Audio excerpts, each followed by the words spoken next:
Muy bien, tenemos aquí nuestro último video sobre gramática, es la segunda parte para cubrir el subjuntivo.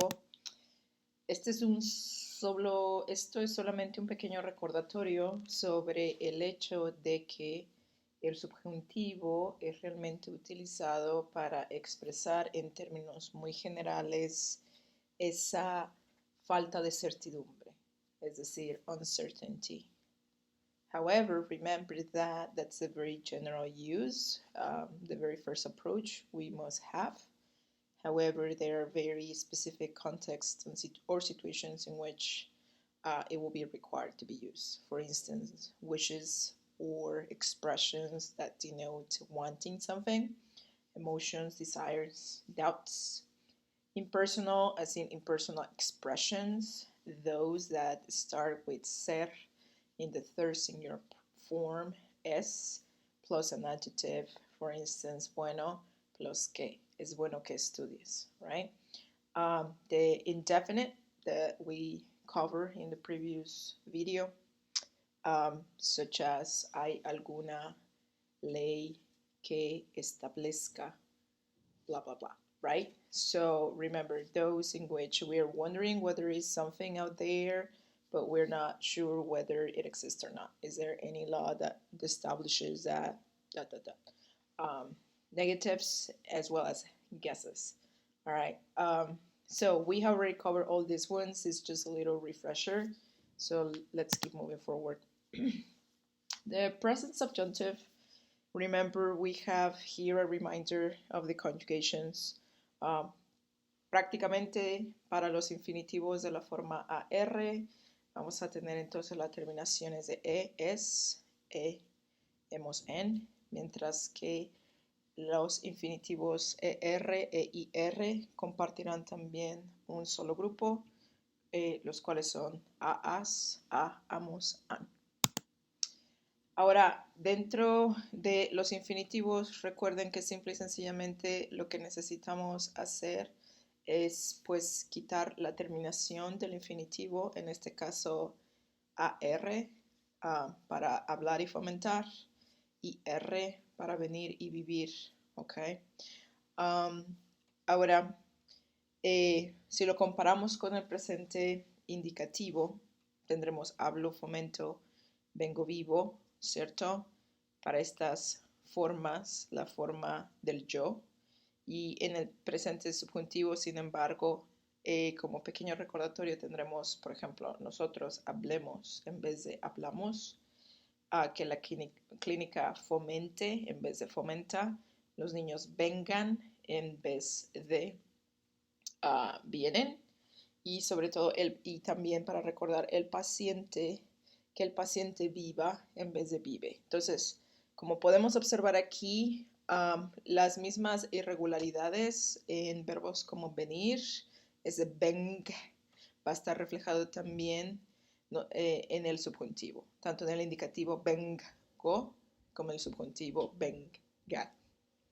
En la forma del yo también vamos a encontrar esa G, que yo venga, ¿cierto? Entonces, simple y sencillamente un pequeño recordatorio. Tenemos aquí ejemplos específicos para la conjugación, o mejor dicho, para el infinitivo ar en fomentar, en fomentar, prometer, perdón, y ir en añadir. Así tenemos una comparación aquí de las conjugaciones del indicativo y del subjuntivo. This is just a very little reminder when it comes to form, that is when it comes to the conjugations. In the previous video, technically, what we observed was more than anything the uses. This is the form, that is the grammar, the conjugations that we need to bear in mind. Okay. Entonces, como podemos ver, tenemos aquí algunas comparaciones de algunas oraciones. Tengo las oraciones en español y obviamente su equivalente del inglés, pero no voy a leer aquellas en inglés. They're very obviously right there available to you. So let's mainly focus on the ones in Spanish. Mi primera oración dice, es difícil que hablemos con él hoy, ¿cierto? As you can notice here, it's pretty much the first, the second sentence are expressing or reflecting the impersonal expressions, right? Remembering that impersonal expressions are created or constructed by ser plus an adjective plus que. In this case, and ser should be always conjugated in the third singular form, that is es. So our first sentence reflects the adjective difícil, while the second one reflects the adjective importante. That's why I always say, es difícil que hablemos con él hoy, and es importante que fomente una buena relación con la comunidad, right? Once again, a very brief reminder, when we construct ideas in the subjunctive mood, it's something that adds to the level of complexity, not only of comprehending but also using. The subjunctive is the fact that the sentences are more elaborated. They are usually built or constructed by more than one clause, except for ojalá. Ojalá just pretty much reflects one clause, ojalá que llegue temprano, right? The other ones, however, for the most part, will reflect two clauses. Remember that it is the clause that reflects any of the previous uses that we have already explored, the ones right here, the one where the subjunctive needs to appear, right? While the other clause is going to reflect not only a different subject, but also as in who is carrying out the action, but also a different verb that is going to be conjugated in the indicative.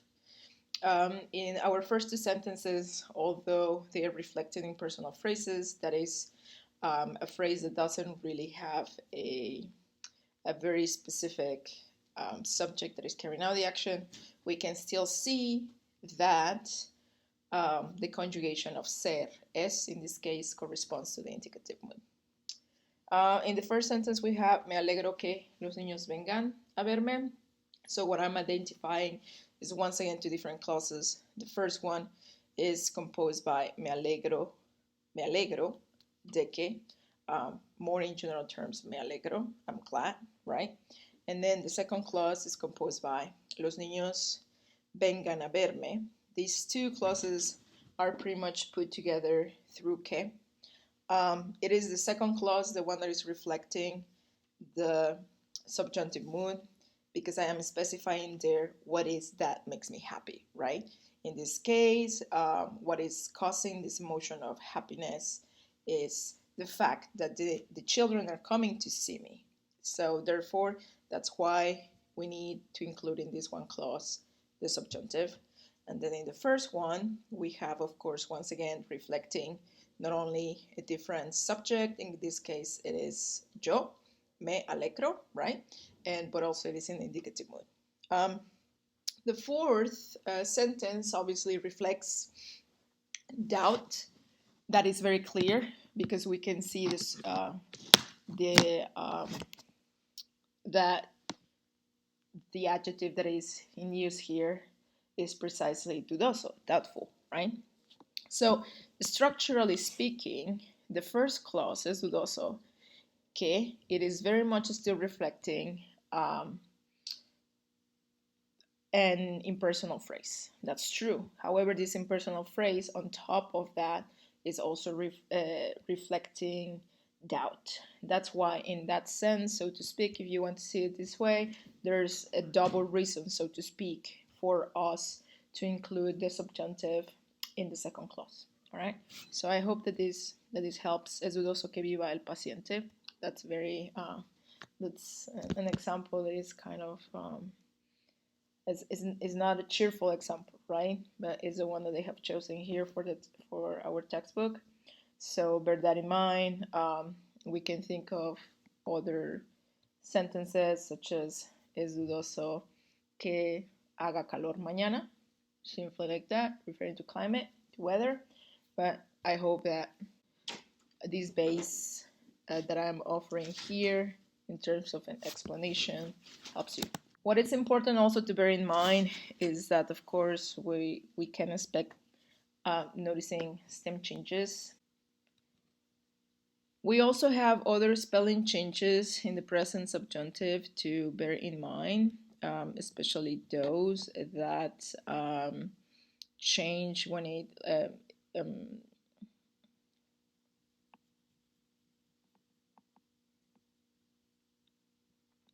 especially those where the change is pretty much reflected in the spelling of a consonant. That's the case of sacar, secar, and marcar. As you can see, that C changes to Q.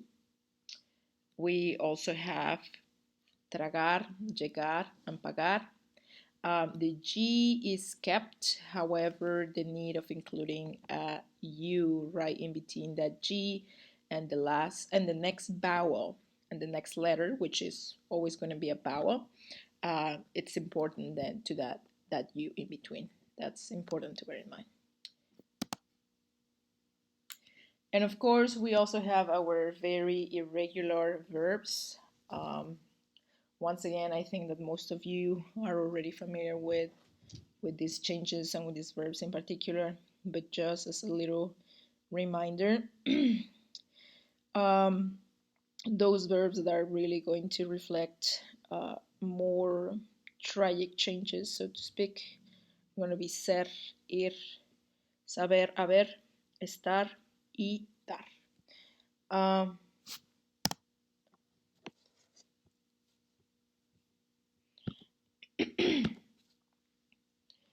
Okay, so this is just, as I said, a little review and a reminder more than anything of important elements and characteristics to bear in mind when we use the present subjunctive. I hope it helps. As usual, if you have any questions, please let me know. Reach out to me and I'll be happy to address them. Thank you. Bye-bye.